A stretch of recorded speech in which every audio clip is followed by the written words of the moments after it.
Vrasja e Ilaria Sulës në Itali, roli i prindërve të autorit në krim. Vrasja e studentes shqiptare Ilaria Sula në Rom ka tronditur opinionin publik italian dhe shqiptar. Autori dyshuar ish i dashuri i saj, Mark Samson, ka pranuar krimin, por hetuesi dyshojnë se nuk ka vepruar i vetëm. Mediat italiane kanë zbardhur dëshminë e prindërve të Mark Samson, autorit të vrasjes së studentes shqiptare Ilaria Sula. Gruaja dhe bashkëshorti i saj mund të hetohen për bashkëpunim në vrasje dhe fshehje kufome.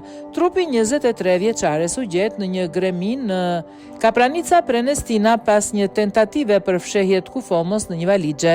Krimi dyshohet të ketë ndodhur në banesën e familjes Samson në prani të prindërve të Markut, Nors dhe Rick Samson, të cilët pretendojnë se nuk kanë dëgjuar asgjë. Ne ishim në shtëpi, e dinim që vajza ishte me Markun. Natën e 25 marsit ishim të dy në shtëpi. E dinim që Ilaria kishte ardhur për të vizituar Markun, pohuan ata. Megjithatë, babai ka thënë më parë se kishte dalë dhe nuk ishte kthyer deri të nesërmen.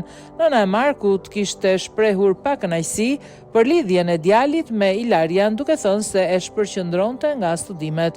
Nuk doja që Mark të sillte gjithmonë Ilaria në shtëpi. Kisha frikë se do ta shpërqendronte shumë. Djali im duhet të jetë i përqendruar tek studimet, i ka rrëfyer ajo hetuesve.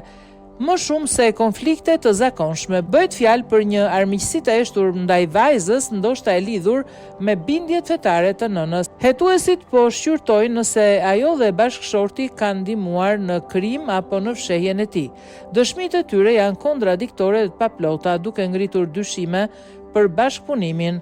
2 javë pas vrasjes, prindrit e ish të dashurit të viktimës nuk kanë mundur ende të shpjegojnë qartë se çfarë kanë bërë gjatë 24 orëve dhe cili ka qenë roli i tyre për veprimet e të birit të vras një vajzë të mbyllur me çelës në dhomën e tij. Më pas, gjatë ditës, ta fus trupin në një valixhe, pasi e ka mbështjellë me një qese plastike, ta ngarkoi në makinën e familjes në rrugë, jo në garazh, dhe ta çoi për ta hedhur në një gremin 40 kilometra larg Romës.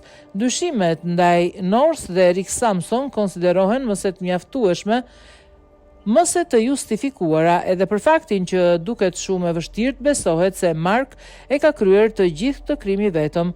Tani, edhe marrëdhënia mes nënës dhe ish të dashurës së të birit është në lupën e hetuesve.